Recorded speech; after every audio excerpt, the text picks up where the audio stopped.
요한복음 1장부터 21장까지 있죠. 4개의 복음서가 있는데 이 4개 복음서 중에 3개의 공관복음과 요한복음 상당히 다른 내용을 담고 있습니다. 1장 1절이 어떻게 시작합니까? 태초에 말씀이 계시니라 라고 합니다. 그래서 이 4개의 복음서가 예수 그리스도를 계시하는 강조점이 모두 조금씩 다른데요. 마태는 유대인의 왕으로 오신 분으로 계시합니다. 마가는 고난을, 순환을 받는 종으로 계시합니다. 누가는 좀 스펙트럼을 넓혀서 온 세상의 구세주, 치료자로 오신 예수 그리스도로 계시합니다. 근데 요한은 그보다 더 스펙트럼을 넓힙니다. 그래서 온 우주의 창조주 하나님으로 계시한 겁니다. 그래서 1장 1절이 태초에라고 시작하는 거죠. 말씀이 계시니라. 그래서 마태나 마가, 누가가 기록한 공관복음이 서로 비슷한 내용인 것과 달리 요한복음은 한 82% 정도가 다른 내용을 가지고 있는데요. 독자적인 자료이죠. 예를 들면 예수님께서 성전에 올라가신 이야기가 공관복음에는 한 번씩만 기록됐습니다. 그래서 공관복음 마태복음만 보면 예수님의 공생의 기간이 1년처럼 느껴지기도 하죠. 마가도 마찬가지고 누가도 마찬가지입니다. 그런데 요한복음만 3번 나타납니다. 요한복음 2장 13절, 5장 1절, 11장 51절 이렇게 3번 예수님이 성전에 올라가신 기록이 있습니다. 그래서 요한복음을 근거로 예수님의 공생의 사역이 3년 조금 넘는 기간이다라고 생각을 합니다. 그러면 요한이 이 3개의 공관복음서와 다르게 이 92%나 되는 독자적인 자료를 가지고 요한복음을 기록한 목적이 무엇이었을까? 우리가 한번 봐야겠는데요. 요한복음 20장 31절 말씀을 우리 한번 같이 읽어보겠습니다. 오직 이것을 기록함은 너희로 예수께서 하나님의 아들 그리스도이심을 믿게 하려 하며 또 너희로 믿고 그 이름을 힘입어 생명을 얻게 하려 함이라. 21장은 부록이라고 본다면 20장이 마지막 장이고 20장 마지막 장의 거의 마지막 절에서 요한복음을 기록한 목적을 드러내주고 있는데 예수의 정체성, 아이덴티티를 드러내는 겁니다. 예수가 누구시냐? 하나님의 아들이시다. 그리고 그리스도시다라는 겁니다. 하나님의 아들이라는 게 어떤 의미인지는 제가 뒤에 가서 좀 더 자세히 설명을 드리겠습니다. 그리스도라는 것은 메시아, 기름 부음 받은 자, 구원자라는 의미이죠. 그런데 그 예수의 아이덴티티를 드러냄으로써 그 사실을, 그 복음을 듣는 사람들에게 무엇을 알려주려고 하는 겁니까? 그 예수의 이름으로 말미암아 그 예수의 이름을 믿음으로 생명을 얻게 하려는 것이 생명. 이것은 육신적인 생명이 아니라 요한복음 3장 16절에서 말하는 영생, 이터널 라이프입니다. 근데 이 영생이라는 말은 이터널 라이프는 정확한 번역이 못 돼요. 이터널 라이프라는 건 시간, 타임을 기준으로 말하는 건데 이거는 어떤 신학적 의미를 갖습니다. 그래서 정확한 번역은 godly life, 신적 생명으로 사는 거예요. 그러니까 지금 육신의 생명으로 사는데 하나님의 생명으로 사는 것이 영생이에요. 왜냐하면 하나님 나라가 임했을 때 새하늘과 새 땅에 사는 사람만 영원히 죽지 않는 것이 아니라 지옥불에 던져진 존재들도 영원히 살기 때문에 죽지 않기 때문에 그것은 시간적 의미가 아니라 질적인 의미, 신학적 의미로서의 영생이다라는 거죠. 그래서 그 영생을 전해주기 위해서 요한이 목회하는 그 공동체를 향하여서 교회들을 향하여 요한복음을 기록한 것입니다.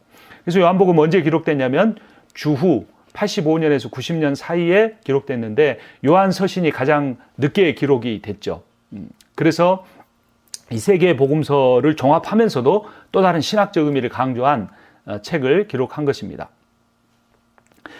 요한은 어떤 사람이었는지 우리가 저자에 대해서 좀 살펴볼 필요가 있는데요. 요한은 예수님의 사촌이었습니다. 그래서 요한의 어머니도 이름이 마리아고 예수님의 어머니도 마리아인데 이 자매지간이었죠. 그래서인지 가장 사랑을 받는 제자라고 요한이 자기 스스로 말을 하죠. 그리고 예수님의 공생의 사역 3년 반 동안 가장 가까운 곳에서 예수님을 지켜본 사람입니다. 그리고 우리가 잘 아는 대로 베드로, 야고보와 함께 요한이죠. 이 3사람을 특별히 예수님이 따로 데리고 다니셨죠. 그리고 예수님께서 십자가에 죽으실 때 어머니 마리아와 함께 예수님의 어머니 마리아와 함께 그곳을 지켰던, 그래서 예수님께서 요한에게 나의 어머니 마리아가 너의 어머니니 이제부터 부탁한다라고 했죠. 그렇게 자세히 지켜본 사람, 그리고 혈육인 사람이 이 자기의 혈육인 사람을 하나님의 아들이라고 말하는 것은 너무나 어렵습니다. 거리가 먼 사람일수록 그런 말을 할 수는 있죠. 굉장히 이렇게 말씀을 전하는 모습만 봤다든가 기적을 행하는 모습만 봤다든가 그러면 할 수 있지만, 같은 사촌이었고 3년 반을 함께 지냈고 가장 예수님의 가까운 제자였던 사람이 예수님을 하나님의 아들이다, 즉 하나님이다라고 말하는 건 참 어려운 일입니다. 그러나 요한이 그것을 지켜보았고 느꼈고 경험했고 믿었기 때문에 그런 고백을 할 수 있습니다. 자, 그런데 이제 그런 목적을 가지고 요한이 기록한 책의 첫 번째 내용이 무엇이었습니까? 태초에 말씀이 계시니라. 태초에는 엔아르케라고 하는 뜻인데요. 히브리어 이제 창세기 1장 1절은 뭐라고 되어 있습니까? 태초에 하나님이 천지를 창조하시니라. 그래서는 베로시트라고 되어 있죠. 제가 사실 그 계약을 할 어떤 그 상황이 있었어요.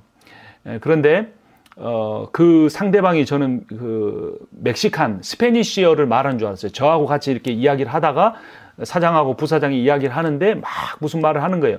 그러니까 아마 스페니쉬로 이야기하나 보다, 영어로 이야기하다 또 스페니쉬 하다가 그랬었어요. 근데 이제 그날 설명을 끝나고 다음 날 또 계약을 하기 위해서 찾아갔는데 그 오피스의 현관에 히브리어가 적혀져 있는 거예요. 그래서 저게 뭐냐고 물어봤더니 저거는 blessing words다 이렇게 말을 하는 거예요. 그래서 제가 이제 그 사람들 앞에서 딱 서서 이렇게 말했죠. 베로시트 바라 엘로힘 하샤마임 바하하레츠. 그러니까 깜짝 놀라는 거예요. 이 동양인이, 에이전이 히브리어를 하네. 제가 총신에서 신대원 이제 졸업하고 히브리어 조교를 언어연구소에서 몇 년 하긴 했지만 외우지는 않았죠. 근데 창세기 1장 1절만 딱 외우고 있었는데 그때 딱 썼더니 당신이 뭐 하는 사람이야. 그러니까 사실 난 크리스천이고 나는 목사다 이야기를 해서 히브리어로 창세기 1장 1절을 암송할 정도면 신뢰할 만한 사람이다. 그래서 계약서에 사인을 했습니다. 그래서 하나님은 은혜를 또 거기서 체험을 했는데요. 거기서 말하는 베로시트라고 하는 것이 태초에라는 거고, 그 구절을 이제 헬라어로 번역해서 엔아르케라고 해서 태초에 말씀이 계셨다라고 말하고 있어요. 그런데 이 두 태초가 약간 다른 의미를 갖습니다. 창세기의 태초는 창조 행위와 관련된 행위, 창조하는 행위에 관련이 되면, 그래서 창세기 1장 1절에 태초에 하나님이 천지를 창조하시니라 라고 말하고, 그 상태가 어떻습니까? 혼돈하고 공허하며 흑암이 깊음 위에 있었죠. 하나님의 영은 수면 위에 운행하시고 하나님이 이르시되 빛이 있으라 하시니 빛이 있었고 라고 합니다. 여기에 삼위일체 하나님의 창조 행위의 그 동역이 드러나죠. 1장 1절에 하나님이 라고 창조했다고 할 때 그거는 온 우주 만물을 의미합니다. 이 천지라는 건 극단어법이에요. 그러니까 하늘과 땅을 지으셨다는 말이 아니라 이 우주의 최고로 위에 있는 것은 하늘, 우주의 제일 밑에 있는 것은 땅. 이게 하샤마임과 하레츠의 우주관이었어요. 히브리인들의. 그래서 성부 하나님이 온 우주 만물의 창조의 계획을 갖고 계셨고, 그 준비 작업으로 누가 계십니까? 2절에 하나님의 영이 수면 위에 운행하면서 딱 준비를 하고 계십니다. 그리고 3절에서 하나님이 이르시되, 여기서 이르시되, 여기 뭡니까? 아마르라고 하는 히브리어죠. 말씀하셨다라는 거죠. 근데 이 말씀이 하나님의 음성을 의미하는 게 아니라는 거죠. 그거를 창세기 1장 3절을 요한복음 1장 1절과 연결을 시킬 때 태초에 뭐가 계셨다?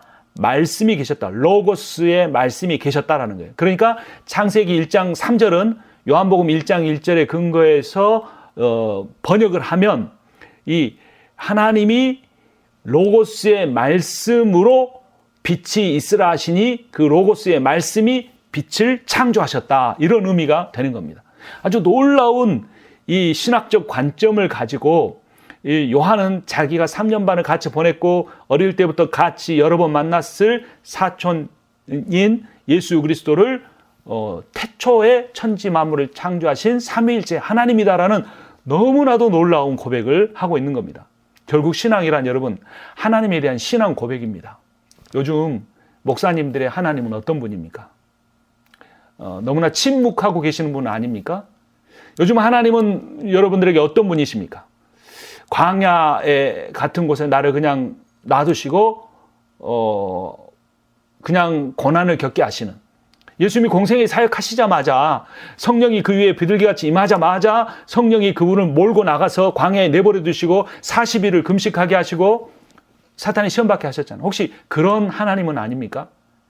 그래서 우리의 관점은 늘 내 교회가 어떤가, 성도들의 요즘 상황은 어떤가, 요즘 세상이 어떻게 돌아가는가, 이것도 중요합니다. 인문학도 해야 돼요. 세상을 보는 눈도 있어야 돼요. 경제도 알아야 합니다. 정치도 알아야 합니다. 하지만 가장 중요한 것은 내 하나님이 누구시냐는 거예요. 요즘 나의 하나님은 어떤 분이냐. 늘 하나님을 생각하고 하나님을 묵상하고, 성서 유년에서 성경 묵상이라는 것은 하나님 묵상이에요. 일반 큐티책이 없는 질문이 한 가지 있습니다. 하나님은 어떤 분이십니까? 그 질문에 대한 답을 먼저 하고 묵상을 한 다음에 그 다음에 내게 주시는 교훈은 무엇입니까?를 묵상하는 거예요. 그래서 우리는 어떤 고난의 가운데 있든지 어떤 풍성한 사역 열매를 맺고 있는 가운데 있든지 5년, 10년 동안 아무런 사역 열매가 없는 것 같은 상황 가운데 있을지라도 그 상황에 의해 좌우되지 말고 그 상황 가운데 나의 하나님은 어떤 분인가에 묵상을 해야 돼요. 요한은 얼마나 깊은 묵상을 했습니까? 요한이 아주 그 할아버지가 다 된 상태에서 이 요한복음 1장을 쓰지 않았겠습니까? 그러면서 그분, 나와 함께 계셨던 그분은 태초에 온 천지 만물을 지신 우주의 하나님이셨다. 근데 그때 요한은 어떤 상황 가운데 있었을까요? 그 네로가 다스리면서 그리스도인들을 잡아 감옥에 가두고 죽이고 핍박하고 그리스도인들을 완전히 말살시키려고 하는 그 어두움이 가득한 그 상황 속에서 요한은 그 상황에 대해서 두려워 떨거나 염려하지 않았고 자기가 만났던 하나님을, 예수 그리스도를 태초에 베로시트, 창조하신, 바라 하신 엘로힘이라고, 그분이 로고스라고. 그래서 그 엘로힘이라는 단어를 이 헬라 세계관에 비추어서 그분이 바로 로고스다. 너희들이 생각하는 우주의 질서, 원리, 핵심, 그 로고스가 알지 못하는 신이 아니라 창세기 1장 1절에 유대인들에게 계시됐던 그 천지 만물의 창조자 하나님이시다라고 말하는 거예요. 그래서 여러분들에게도 그러한 신앙 고백이 있어야 합니다. 내가 신학책을 공부하는 것도 필요하고 어떤 설교 준비를 하는 것도 필요하지만 그런 하나님이 나에게 어떤 분인가. 하나님 때로는요 채찍질 하시는 분입니다. 때로는 막 복을 쏟아주시는 분입니다. 때로는 그냥 몇 년 동안 아무 말씀도 없으실 수도 있습니다. 그런 하나님이 다 성경에 계시됐습니다. 그 하나님을 직접 만나야 합니다. 자, 그래서 예수의 창조란 무엇이냐면 인간의 능력을 뛰어넘는 초월적인 행위죠. 너무나 먼 분이죠. 창세기 1장 1절에서 보면. 그런데 요한복음 1장 1절에서 그 예수는 그 창조의 행위보다는 계심, 함께 계심. 누구와? 삼위일체 하나님과의 교제 가운데 함께 계신 그런 존재적인 의미를 강조하는 겁니다. 그래서 하나님 우리에게도 마찬가지로 언제 초월적인 하나님이 될 수도 있고 또 너무나 멀리 계신 하나님일 수도 있고 거룩하고 공의로운 하나님일 수도 있지만 때로는 자상하시고 애정 어린 말씀을 해주시고 너 힘들지, 내가 너 함께하고 있어, 너를 절대 떠나지 않을 거야 라고 위로해 주시기도 하는 그런 하나님이실 때도 있습니다. 그래서 이 초월과 내재 하나님이 창세기 1장 1절과 요한복음 1장 1절에서 같은 로고스인 그 하나님을 예수 그리스도를 말씀해 주고 있다는 겁니다. 그래서 이제 교회도 어떻게 돼야 합니까? 하나님을 향하는 것과 세상을 위하는 두 가지 방향성이 꼭 있어야 돼요. 그래서 하나님을 향할 때 교회는 초월적이어야 합니다. 거룩해야 합니다. 예배가 거룩해가지고 믿음 없는 사람이 오면 벌벌 떨 정도의 그런 거룩함도 있어야 합니다. 하지만 교회가 세상을 위하고 세상을 섬길 때는 어떤 존재적인 윤리성을 강조해야 합니다. 그래서 우리가 그 홈리스들 가서 발을 씻어줄 수도 있는. 그래서 저희 교회 몇 명 안 되는 개척교회를 지금 작년에 시작을 했는데 작년에 해서 올해도 저희가 직접 헌금 외에 따로 돈을 걷어서 음식 재료를 사고 직접 쿠킹을 해서 직접 가서 그들의 손에 쥐어줬어요.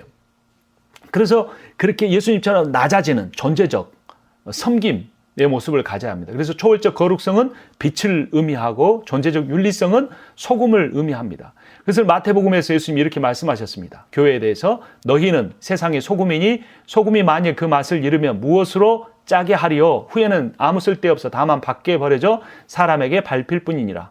너희는 세상의 빛이라 산 위에 있는 동네가 숨겨지지 못할 것이요. 목사님 내려주십시오. 이거를 프린터 레이아웃으로 하지 말고 그거를 꺼주시면 이게 바로 사이 틈이 없어집니다. 15절에 보면 사람이 등불을 켜서 말 아래에 두지 아니하고 등경 위에 두나니 이러므로 집안 모든 사람에게 비치느니라. 이같이 너희 빛이 사람 앞에 비치게 하여 그들로 너희 착한 행실을 보고 하늘에 계신 너희 아버지께 영광을 돌리게 하라. 그렇죠? 여기서 아버지께 영광을 돌리게 하라는 이 영광이라는 단어, 마태가 사용한 영광이라는 단어가 요한복음에서도 곧 강조가 됩니다. 근데 영광이라는 말은 뭐냐면 우리가 예배 시간에도 그런 말 하죠. 하나님께 영광의 박수를 돌려드립니다 하죠. 근데 영광이라는 말은 뭐냐면 본질이라는 겁니다. 본질. 막 하나님을 막 확대하거나 하나님을 막 너무 과장하는 게 아니라 가장 하나님을 하나님답게 대해드리는 것, 하나님의 본질을 드러내는 것이 하나님께 영광을 돌리는 겁니다. 그것이 뭔지 뒤에서 좀 더 살펴봅니다. 그래서 이 초월적인 하나님과 너무나 거룩하신 하나님과 이 죄인인 인간은 너무나 가까이 할 수 없죠. 도저히 가까이 할 수 없죠. 근데 그거를 연결해 주는 고리가 뭡니까? 하나님의 은혜입니다. 은혜. 은혜라는 교리는 다른 종교에는 없습니다. 기독교에서 말하는 거의 99%의 교리와 스토리가 다 세상 종교에도 있어요. 근데 단 한 가지 이 교리, 은혜라는 교리는 기독교에만, 복음에만 있는 겁니다. 그래서 이 복음이 초월적인 하나님과 죄인인 인간을 연결해 주는데 그 연결이 뭐냐? 구원이라는 거예요. 그래서 그 연결해 주게 되는 매개체가 또한 은혜입니다. 자, 그래서 하나님의 창조 행위는 또 다른 관점에서 보면 하나님의 지혜를 드러내 줍니다.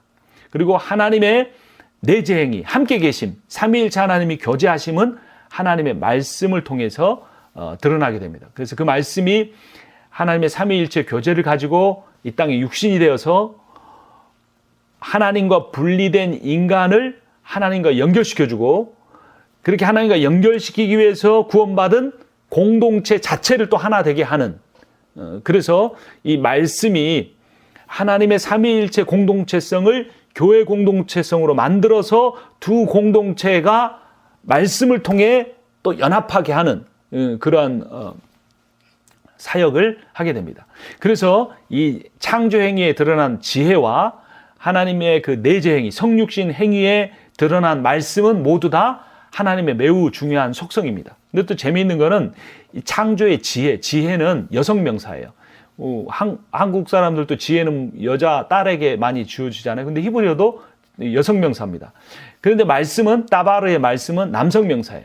그래서 하나님의 아들, 딸 이런 어떤 그 조화를 이루는 지혜와 말씀이 여성 명사와 남성 명사로 조화를 이루기도 하고 그것이 하나님의 두 속성을 보여주기도 하고 그렇습니다. 자, 그런데 그렇게 말씀이 되어서 오신 예수 그리스도가 누구신가? 이게 중요한데 이 요한만이 강조하는 예수님의 특성은 로고스입니다. 로고스. 근데 이 로고스라는 단어는 신학적 용어가 아니에요. 철학적 용어입니다. 그 당시에 헬라 문화에서 로고스가 뭔가에 대한 철학자들의 아주 치열한 논쟁과 토론이 있었어요. 그래서 결론은 뭐냐? 로고스는 그들의 결론에 의하면 보편적 원리예요. 모든 우주를 포괄할 수 있는 어떤 원리, 그리고 모든 것의 뿌리, 출발점 이런 의미를 갖습니다. 그래서 그 로고스가 뭐냐? 빛이다. 로고스가 뭐냐? 열이다. 로고스라 뭐냐? 흙이다. 뭐 여러 가지 뭐 데모크리토스니 무슨 토스 뭐 이런 사람들이 그런 이야기를 했죠. 우리 철학 시간에 배웠죠. 그런데 이 요한은 그 당시에 온 로마 제국을 지배하는 헬라 세계관 속에 있는 사람들이 가장 알려고 했던 그 로고스가 누구시냐? 바로 예수 그리스도시다라고 선포하고 있네요. 그래서 그 창조의 하나님과 로고스의 하나님을 연결시켜서 그분이 바로 예수 그리스도시다라고 표현을 하는 겁니다. 그래서 근원인데, 그래서 사람을 가장 사람되게 하는 것, 그것이 바로 로고스인데 바로 그분이 예수 그리스도시라는 겁니다. 우주를 가장 우주되게 하는 것이 바로 로고스인 예수 그리스도라는 겁니다. 자, 그런데 우리가 지금 이 요한은 복음을 가지고 세상의 철학을 해석을 했잖아요. 근데 우리는 말씀을 지식으로만 알고 있으면 실제 삶에서는 세상 철학을 가지고 세상 세계관을 가지고 나를 해석해 버립니다. 세상의 이 시대 정신을 가지고 내 목회를 판단을 해버려요. 그게 이 요한복음에도 이언론이 있지만 그건 좋은 의미로 이언론을 사용한 건데 우리가 그렇게 한다면 잘못된 이언론을 사용하는 겁니다. 그러니까 나는 몇 명 목회를 하느냐? 우리 교회는 페이먼이 끝나느냐 안 끝나느냐? 우리 교회는 1년 예산이 얼마냐? 우리 교회는 신실한 제자가 몇 명이냐? 이런 거를 가지고 보는 거는 시대 정신에 지배당하는 교회예요. 아무리 겉으로 보기에 풍성해도 그거는 좀 방향이 잘못됐을 수 있습니다. 그런데 이 로고스이신 예수 그리스도의 관점에서 우리가 세상의 세계관을 지배하고 해석해버리면 어떻게 되는 겁니까? 가장 나다운 목회를 하면 되는 거예요. 하나님 우리에게 원하신 건 그건 거예요. 1달란트 맡은 자에게 1달란트를 받기 원하시고 2달란트 맡긴 자에게 2달란트 받기를 원하시고 5달란트 맡긴 자에게 5달란트 받기를 원하시는 거지, 그거 똑같이 보시는 게 아닙니다. 섬기는 은사가 있는 사람, 말씀을 전하는 은사가 있는 사람, 다 뭐 선교하는 은사가 있는 사람, 찬양의 은사가 있는 사람 다 다른 거예요. 다름은 틀린 것이 아니고 오히려 서로 다른 우리가 온전한 하나의 공동체를 이룰 수 있게 해주는 거예요. 그래서 가장 나다운 것이 뭔가를 여러분 묵상하십시오. 아까 뭘 묵상하라고 그랬습니까? 하나님이 누구신가 묵상하라 그랬죠. 그다음 두 번째 묵상할 게 있습니다. 그건 뭐냐면 나는 누군가예요. 나는 누군가? 나는 어떤 대학을 나온 사람입니까? 나는 석사학위, 박사학위까지는 그런 사람입니까? 그런 게 아니라는 거예요.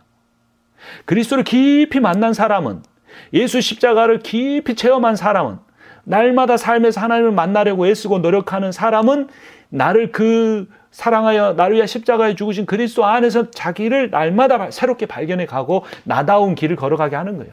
나다운 길을 찾아가는 겁니다. 자, 그래서 가장 나답게 나를 창조하신 하나님이 가장 나를 나답게 구원하셔서 가장 나를 나답게 쓰기를 원하시는데, 그런 사람에게 주시는 게 있어요. 요한복음 1장 12절에 보면 영접하는 자, 곧 그 이름을 믿는 자들에게는 하나님의 자녀가 되는 권세, 엑수시아를 주셨으니 라고 하는 겁니다. 자, 영접이라는 말과 믿는다는 말이 동격이라는 거예요. 자, 믿음은 머리에 인식작용이 아니에요. 하나님 없다고 했는데 있다고 해줄게. 거짓말 아니고 진짜로. 이게 아니라는 겁니다. 믿는다는 거는 인식작용 플러스 관계예요. 영접이라는 거예요. 국무총리가 대통령이 해외 순방하는 동안 나라를 대신 지킵니다. 근데 대통령이 순방 마치고 돌아오면 어떻게 합니까? 나라를 이렇게 잘 관리했습니다 하고 대통령에게 그 보고를 하기 위해서 공항으로 나가는 거, 마중 나가는 거, 이거를 영접이라고 하는 거예요. 그래서 영접이란 뭐냐? 내가 이제부터 예수 그리스도를 왕으로 모시고 대통령으로 모시고 종이 되어서 총리가 되어서 살겠습니다. 이게 영접이에요. 그것이 믿음이에요. 근데 그렇게 하나님의 종 되는 자에게 뭐를 준다고요? 하나님의 자녀가 되는 권세를 주신다.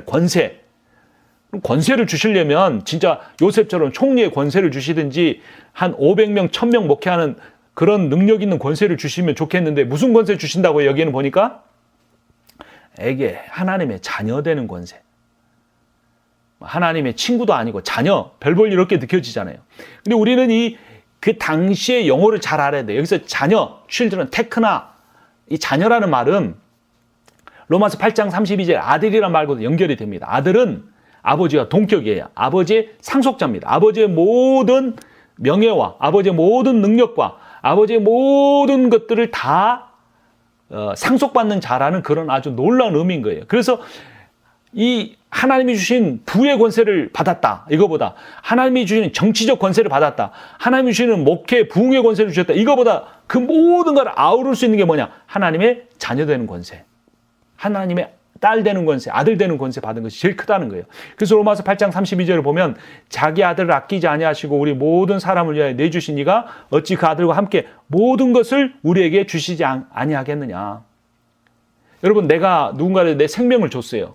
그런데 내가 가지고 있는 뭐 몇십만 달러는 아까워서 못 주겠습니까? 모순이죠. 안 맞는 말이죠. 몇십만 달러는 줄 수 있어도 내 생명은 못 주는 겁니다. 그래서 하나님께서 나를 위하여 독생자의 생명을 주셨기 때문에 나머지 거는 아깝지가 않은 존재라는 겁니다. 그래서 그런 권세를 우리가 받는데, 어떤 사람이 받는다고요? 영접하는 사람. 영접이라는 게 무슨 말이라고 했습니까? 그분을 나의 삶의 왕으로 모시고 순종하겠다는 자세가 돼 있는 사람에게 그런 권세가 주어진다는 거예요. 그래서 권세보다 그 권세를 주시는 분의 존재와 그분에 대한 순종이 더 중요한 겁니다. 자, 그래서 1장을 이어서 보면 태초에 말씀이 계셨는데, 이 말씀이 누구와 함께 계셨다고요? 하나님과 함께 계셨다. 이 하나님과 함께가 with God이 아니에요. 프로스톤테온. 프로스는 toward라는 뜻입니다. toward, 향한다, 이 말이에요. 그래서 프로스톤테온은 관용적인 표현으로 하나님의 면전에 풀었으면 하나님의 얼굴 앞에 있다는 겁니다. 얼굴. 부끄러운 일 당하면 얼굴이 어떻습니까? 뜨겁다 그러죠. 어떤 그 칭찬을 받으면 어떻습니까? 얼굴이 환해진다. 얼굴은 존재를 의미하는 겁니다. 그래서 하나님, 성부 하나님과 성자 하나님이 완전한 연합과 교제를 이루었다라는 겁니다. 이 얼굴이라는 표현이 구약의 민수기 6장 24절 이하에서 이렇게 나타납니다. 여호와는 내게 복을 주시고 너를 지키시기를 원하며 여호와는 그의 얼굴을 내게 비추사 은혜 베푸시기를 원하며 여호와는 그 얼굴을 내게로 향하여서 평강 주시기를 원하노라 할지니라. 구약시대 때 하나님의 얼굴을 보면 죽습니다. 죄인이 하나님의 얼굴을 보면 죽는 거예요. 그런데 놀랍게도 하나님의 얼굴을 본 자가 하나님의 은혜를 받고 하나님의 얼굴을 본 자가 평강을 얻게 될 날이 온다라고 하나님께서 모세에게 귀한 축도를 가르쳐 주신 거예요. 그래서 얼굴은 존재를 강조하는데요. 그래서 그 말은 뭐냐면 하나님의 존재 자체가 은혜고 하나님의 존재 자체가 평강이다 이 말인 겁니다.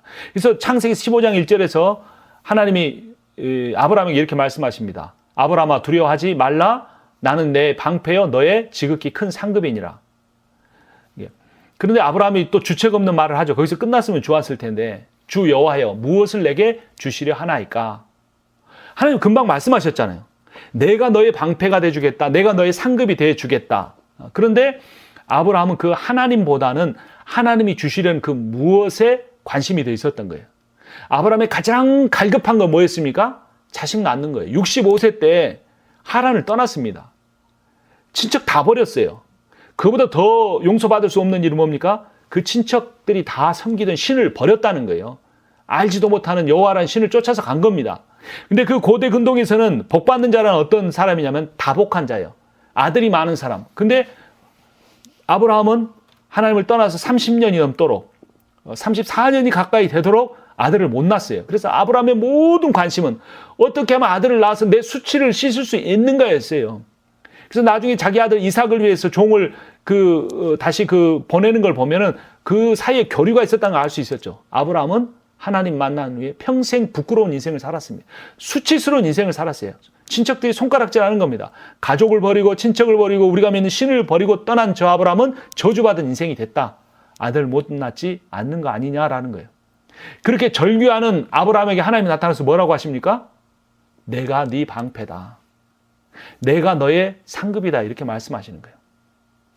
그러니까 여러분들이 목회자로 소명을 받았는데 34년을 목회했는데 신자가 한 명도 없는 거예요. 뭐 어떻게 해가지고 한 20명, 30명 모였는데 그 중에 예수를 다 이렇게 지켜보면 예수님을 진짜 믿는 사람 단 한 명도 없어요.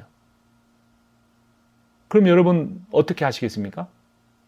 그러던 어느 날 참 정말 그 피눈물 쏟는 그런 고통 가운데 있다가 눈물을 쏟고 기도하다가 새벽에 하나님이 나타나 주셨어요. 드디어 하나님이 나에게도 나타나 주셨구나. 그런데 그때 하나님이 말씀한 거예요. 내가 너의 방패다.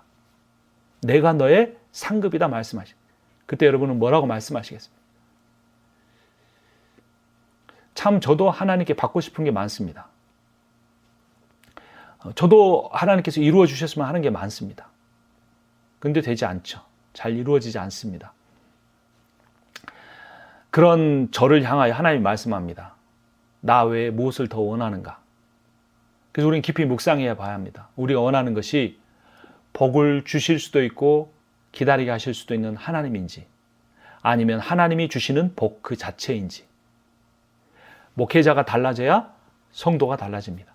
아버지가 달라져야 자녀가 달라집니다. 목사가 먼저 구하는 것이 달라져야죠. 근데 성도들은 신기한 능력이 있습니다. 영성이 없어 보이는 성도들도 영적인 눈은 갖고 있어요. 그래서 목사의 설교 속에서 목사의 기도 속에서 그걸 읽어내는 거예요. 심지어 교회에 안 다닌 사람들이 성경 구절 가지고 교회에 대해서 충고하는 시대가 됐잖아요. 성경 말씀을 잘 알아요. 뭐 굿하는 무당이 자기 굿하는 사람 중에 여기 목사가 예수 믿는 사람이 있다 없다 그런 이야기를 했다는 말도 있듯이, 그렇죠? 그래서 우리가 그러한 사람들에게 보이기 위해서가 아니라 나 자신을 위해서 내가 원하는 것이 하나님이 주시는 복보다 그 복을 주시는 하나님이 되어야 한다는 겁니다. 그래서 또 프로스투 떼온의 두 번째 의미는 뭐냐면 하나님과의 사귐이라는 의미를 갖습니다. 그래서 이 요한이 강조하고 또 강조하는 건 뭐냐면 사귐이에요. 사귐. 그래서 이거의 교회의 핵심이기도 합니다. 자, 삼위일체 연합의 특성이 이 창조 과정에 반영이 됐는데요. 창세기 1장을 보면 하나님이 이르시되 우리의 형상을 따라 우리의 모양대로 우리가 사람을 만들고 그들로 바다의 물고기와 하늘의 새와 가축과 온 땅과 땅에 기는 모든 것을 다스리게 하자 하시고 하나님이 자기 형상 곧 하나님의 형상대로 사람을 창조하시되라고 합니다. 그러니까 우리라는 단어가 3번 나왔죠. 자, 그런데 그 우리가 라는 그 삼위일체 하나님을 의미하는 것뿐만 아니라 공동의 작업을 했을 뿐만 아니라 그 작업에 그러니까 창조의 작업에 들어간 핵심적인 내용, 형식도 우리지만 내용도 뭐냐면 하나님의 형상이고 하나님의 모양인데 그 하나님의 형상이라는 게 뭐냐? 27절에 보니까 자기 형상이 곧 뭐냐면 하나님의 형상인데 곧 남자와 여자로 창조하셨다는 말이에요. 그 남자 갈비뼈로 여자를 분리해내서 두 독립된 인격을 만들고 또다시 뭐라고 합니까? 둘이 한 몸을 이루어라 이렇게 말씀하시잖아요. 그러니까 삼위일체 하나님도 거의 한 몸인데 세 인격인데 또 다시 하나예요. 인간도 뭐냐? 하나였는데 남자 여자로 분리됐다가 또 하나가 되는 거예요. 그 남자 여자 한 몸에서 또 자녀들이 나왔잖아요. 그러니까 온 인류는 하나다라는 거죠. 근데 온 인류는커녕 한 교회 안에서도 하나 되기가 참 쉽지가 않습니다. 한 교회는 그냥 한 가정이 하나 되기도 힘들어요. 자녀들까지 포함할 필요도 없습니다. 이것만 되면 돼요. 목사님과 사모님이 하나 되면 돼요. 다른 거 신경 안 써요. 교회 하나 되게 할 필요 없어요.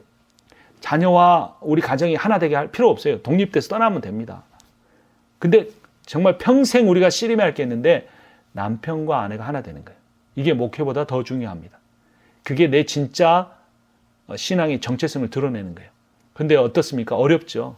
하나님은 잘 아시고 제일 나와 하나 되기 어려운 사람을 붙여주셨는지도 몰라요. 실험을 했는데요. 여성이 이게 처음 만난 남성들과 대면을 해서 자기의 배우자로 이렇게 선택하기를 원하는 사람들 이렇게 고르게 만들었어요. 그런데 뭐 여러 가지 요인에 의해서 골랐는데 그런 실험을 반복해서 얻은 결론이 뭐냐면 그 여성이 고른 남성은 하나같이 자기의 유전자와 다른 유전자를 골랐다는 겁니다. 여러분 조류독감이 오면 왜 그 구제역 같은 게 생기면 동물들이 다 죽는 줄 아십니까? 그게 똑같은 유전자로 됐기 때문에 그런 거예요. 그 같이 교배시키고 또 교배시키고 똑같은 걸 먹고 똑같은 환경에 있기 때문에 핵일화가 됐기 때문에 바이러스 하나가 들어오면 다 죽는 거예요. 근데 이 일반 생태계에서는 어떻게 되냐면 다른 거예요. 다른 거. 이 다름이 사람을 살아가게 만드는 원동력이. 그래서 아무리 다양한 바이러스가 와도 100마리가 있으면 한두 마리 죽고 마는 거예요. 그러니까 또 살아나고 또 살아나는 거예요. 그래서 다르다는 것이 핵심이고 그래서 제가 무슨 말씀을 드리려고 하냐면 나는 왜 내 배우자를 잘못 만났을까? 이게 아니라는 겁니다. 다른 사람을 만난 것이 잘 만난 거예요.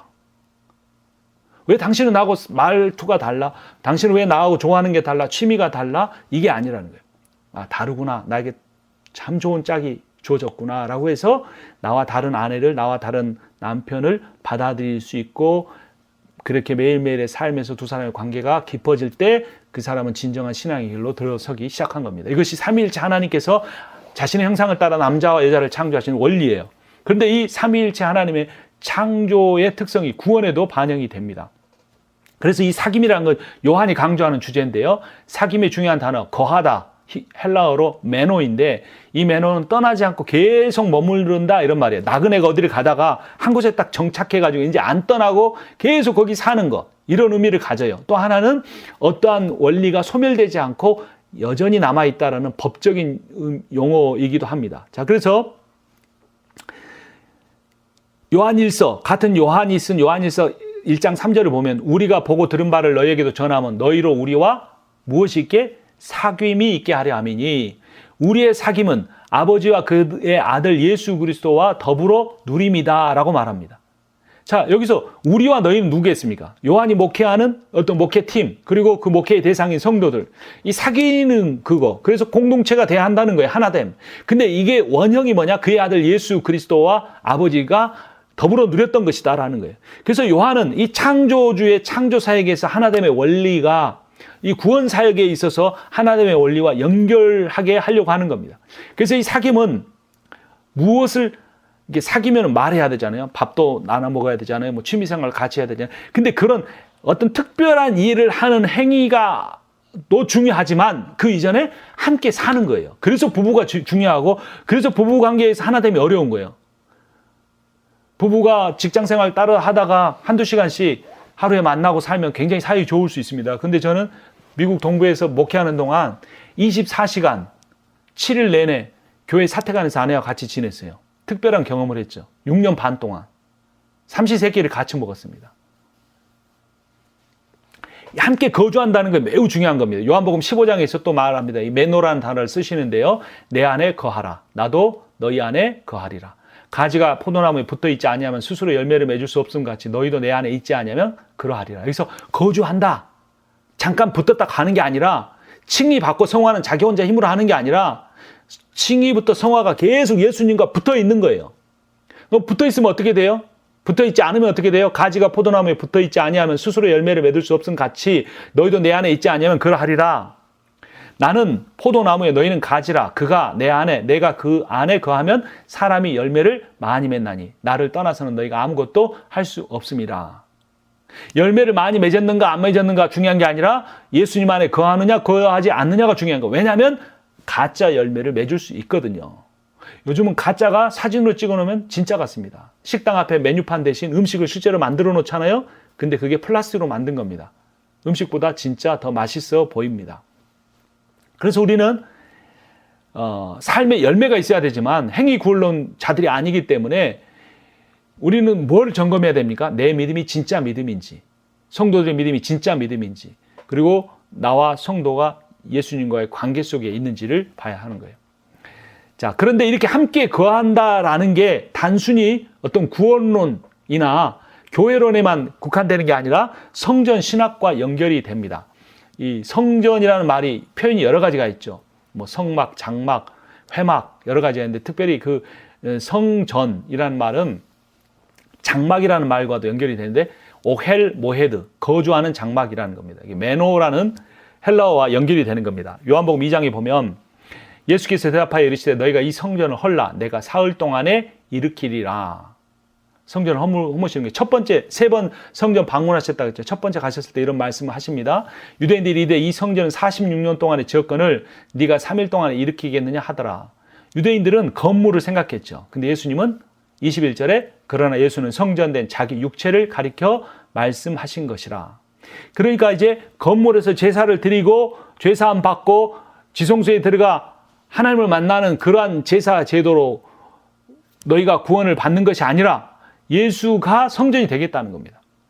그리고 예수님이 성전된 것은 십자가에 죽으시고 부활함을 통해서 매일 드리는 제사의 반복이 아닌 예수께서 단번에 죽으심으로 영원한 제사를 이루시는 하나님께로 가는 성전이 되신 거죠. 구원의 길이 되신 겁니다.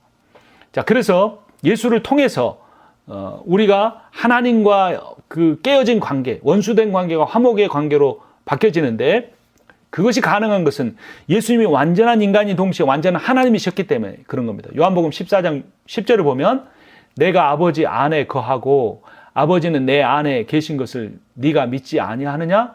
내가 너희에게 이르는 말은 스스로 하는 것이 아니라 아버지께서 내 안에 계셔서 그의 일을 하시는 것이라. 그러니까 예수님도 사역의 처음부터 끝까지 함께 계셨어요. 하나님과. 그래서 예수님은 잠잘 곳이 없어도 견딜 수 있었습니다. 예수님 수많은 군중이 따라왔다가 예수님이 십자가에 못 박으라고 할 때도 견디셨습니다. 그런데 예수님께서 견딜 수 없었던 때가 딱 한 번 있었습니다. 십자가 위에서. 그 십자가 위에 서지 않기 위해서 겟세마네 동산에서 땀방울이 핏방울이 되도록 모세혈관이 터지도록 기도하셨던 거예요. 육체적 형벌이 두려웠던 것이 아니라 하나님으로부터도 단절되고 예수 한 몸에 하나님의 저주와 심판을 다 받으셔야 했던 그 상황이 그 사흘간의 기간이 예수님이 피하고 싶었던 것이었습니다.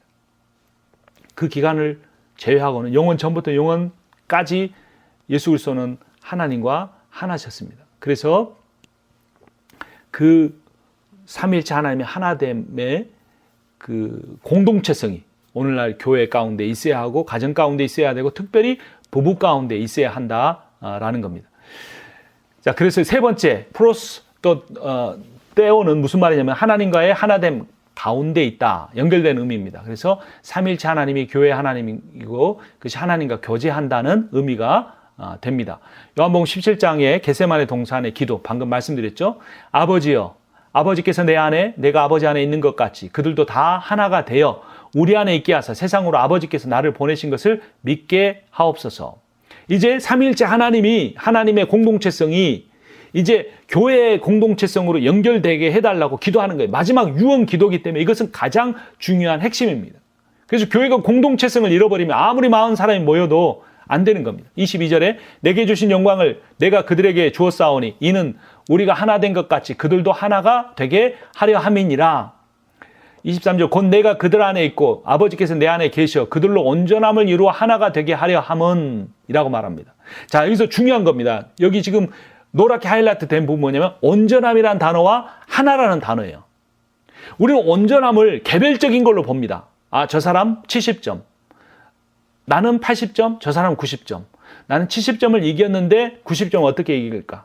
유튜브에 저도 설교를 올리면서 최근에 어떤 웹사이트에 어떤 미주의 그 온라인 신문에 제 그 공동체에 관한 짧은 칼럼이 영상으로 올라갔습니다. 그런데 참 이 속물인 인간이 목사인데도 제가 올린 그 유튜브 영상의 조회수를 앞서서 올린 목사님의 조회수하고 자꾸 이렇게 무의식 중에 보게 되는 거예요. 그럼 뭐 제가 만약 예를 들어서 그분이 뭐 200회 조회가 되는데 제가 500회를 보면 아, 나는 2.5배 뛰어난 목사인가라고 어리석게 생각하는. 근데 이런 어리석은 생각은 죽기 전에는 안 없어져요. 여러분 성화를 착각하지 마십시오. 내가 그런 생각을 안 하게 되는 게 성화가 아닙니다. 우리는 그런 생각을 할 수밖에 없어요. 죽기 전까지는. 그런데 중요한 건 뭐냐면 내가 그렇게 연약한 존재이기 때문에 단 한순간도 아까 말했던 매너, 가지는 나무에 안 붙고 나서 이 정도는 됐겠지. 나도 독립해서 열매 맺을 수 있어 하는 게 아니고 떨어져 나가면 절대 안 된다는 생각에서 늘 나무에게로 돌아오는 거예요. 자, 그래서 온전함이란 뭐다? 개별적으로 비교를 통해 되는 게 아니라 경쟁을 통해 되는 게 아니라 내가 A라는 성향을 갖고 있는데 저 목사님 B라는 성향이 있고 저 목사님 C라는 성향이 있는데 이 세 목사님이 이 공동체로 모여가지고 A, B, C의 같은 이렇게 하나가 되면 그 하나 되는 연합된 모습이 온전함이에요. 그게 하나님 우리에게 원하시는 성화예요. 그래서 이런 연합사랑이 얼마나 중요한지 모릅니다. 여러분 신기한 일이에요. 제가 호주 목사님들을 어떻게 만날 줄 알았겠습니까? 제가 성소유인연 사모님들 강의하는데 그 사모님 중에 한 분이 우리 최 목사님 사모님이셔가지고 최 목사님 사모님이 강의 듣는데 최 목사님 잠깐 지나가다가 봐가지고 저하고 이야기가 돼가지고 또 이게 만든 거예요. 너무나 신기하지 않아요? 근데 또 이 일이 있기 위해서 또 여러분들이 이런저런 역할들을 하였잖아요. 호주가 살기 좋은 거냐, 미국이 좋으냐, 미국이 동부가 좋냐, LA가 좋냐 이런 게 아니라는 거예요. 몇 명 목회하느냐, 저 목사님 탤런트, 내 탤런트 어디 다른 이게 아니라는 거예요. 우리는 개교회주의가 가장 큰 문제입니다. 개인주의, 서구의 개인주의 때문에 서구 사회가 공동체가 무너지고 가족이 무너지고 다 망가지고 이제 남성 젠더, 여성 젠더까지 다 무너지는 거잖아요. 그런데 우리는 그게 아닙니다. 개인주의도 아니고 개개주의도 아니고 그 모든 걸 아우를 수 있는 게 뭐냐면 하나님 나라입니다. 하나님의 통치가 이루어지는 나라를 위해 우리는 쓰임받는 서로 다른 다양한 종일 뿐입니다. 자, 그래서 온전함을 이루어 하나가 되게 한다 그랬는데 아버지께서 나를 보내신 것 같이 또 나를 사랑하신 같이 그들도 사랑하신 것을 세상으로 알게 하려 함이로소이다. 23절 하반절에 중요한 포인트가 또 등장합니다. 이렇게 다양한 사람들이 이렇게 연합하는 거 하나가 되는 것이 온전함이라고 했는데 그 온전함을 또 다른 모습으로 드러내주는 단어가 있는데 이게 요한이 강조하는 공동체성과 쌍벽을 이루게 매우 중요한 신학적 주제가 뭐냐? 사랑이에요. 사랑. 요한복음의 주제도 사랑, 요한 1서, 특별히 요한 3서도 사랑이에요. 사랑의 사도입니다. 그래서 공동체성이라는 것은 이 획일화를 통한 기계적인 결합이 아니에요. 다 똑같이 만드는 게 아닙니다. 하나 되기 위해서. 막 고치고 이렇게 다듬는 게 아니에요. 다양한 그대로 다양성, 개성을 인정해서 유기적이나만 살아있다는 겁니다. 유기적으로 상대방을 받아주고 소통함으로써 하나가 되는 건데 자, 그걸 아주 구체적으로 바울이 이렇게 설명합니다. 고린도전서 12장에 12절 몸은 하나인데 많은 지체가 있고 몸의 지체가 많은 한 몸인과 같이 그리스도도 그러하니라. 우리가 유대인이나 헬라인이나 종이나 자유인이나 다 한 성령으로 세례를 받아 한 몸이 되었고 또 다 한 성령을 마시게 하셨느니라. 몸은 한 지체뿐만 아니라 여럿이니 만일 발이 이르되 나는 손이 아니니 몸에 붙지 아니하였다 할지라도 이로써 몸에 붙지 아니한 것이 아니요라고 말합니다. 몸으로 비유하는 거. 머리는 예수 그리스도. 어떤 사람 눈 보는 거 잘하고 어떤 사람 이 코 감각이 뛰어나고 어떤 사람 입 말씀 선포 잘하고 어떤 사람 손 섬기는 거 잘하고 어떤 사람 발 뛰어다니는 거 막 이렇게 잘하고 이런 여러 가지들이 붙어 있다라는 겁니다. 이게 다 발췌하지는 않았지만 12장 뒷부분의 끝에 가면 연약한 지체일수록 귀하다 이런 말씀이 있습니다. 자, 그게 빌립보서 2장에서 바울은 또 다르게 이렇게 표현합니다. 그러므로 그리스도 안에 무슨 권면이나 사랑이 무슨 위로나 성령이 무슨 교제나 긍휼이나 자비가 있거든 중요한 겁니다. 마음을 같이하여 같은 사랑을 가지고 뜻을 합하여 한 마음을 품어. 그러니까 마음이 같이, 아까는 이게 어떤 교제가 이루어지는 거 있잖아요. 여기는 마음을 같이 하는데 그 마음이 뭘로 연결되느냐? 사랑으로 연결된다는. 그 사랑은 구체적으로 뭐냐면 아무 일에든지 다툼이나 허용으로 하지 말고 오직 겸손한 마음으로 각각 자기 일을 돌볼 뿐더러 또한 각각 다른 사람들의 일을 돌보아 나의 기쁨을 충만하게 하라. 자, 아까 한 마음 하나됨인데 그게 어떤 거냐면 겸손한 마음이기도 합니다. 근데 이 겸손한 마음이 뭐냐면 다른 사람을 나보다 더 높여주는 거예요. 낮게, 바닥으로가 아니라 높여, 낮게, 시옷받침. 나보다 낮게 여기. 이게 쉽습니까? 어렵습니까? 어려운 정도가 아니라 불가능합니다. 절대 안 되는 거예요. 그래서 우리는 날마다 죽어야 되는 거예요. 이 정도 죽었으면 됐겠지라고 생각하는 게 가장 교만해질 때입니다. 매달 죽었던 사람이 매주 죽고 매일 죽고 매 시간 죽으면 그 사람은 이제 더 성화가 돼가고 있는 거예요. 내가 질적으로 영적으로 괜찮아진 삶이 아니라 우리는 죽어 없어져야 되는데 죽어 없어지지 않는 상태에서 끝까지 예수님을 붙드는 거. 이게 결론적으로 5절에서 너희 안에 이 마음을 품어라 곧 그리스도 예수의 마음이다. 제가 다 발췌하지 않았는데 예수님이 십자가에 죽기까지 복종하셨다. 그래서 하나님이 그를 지극히 높여 모든 만물 위에 뛰어나게 하시고 모든 만물이 그의 앞에 무릎 꿇게 하셨다. 이 말씀이 있어요. 이 땅에서 낮게 산 사람이 높임 받을 겁니다. 이 세상에 칭찬 적게 받은 사람이 하늘나라에서 칭찬을 많이 받을 겁니다.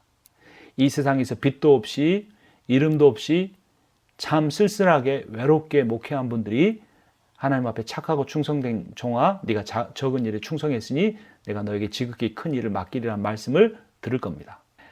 자, 잠깐 쉬었다 하겠습니다.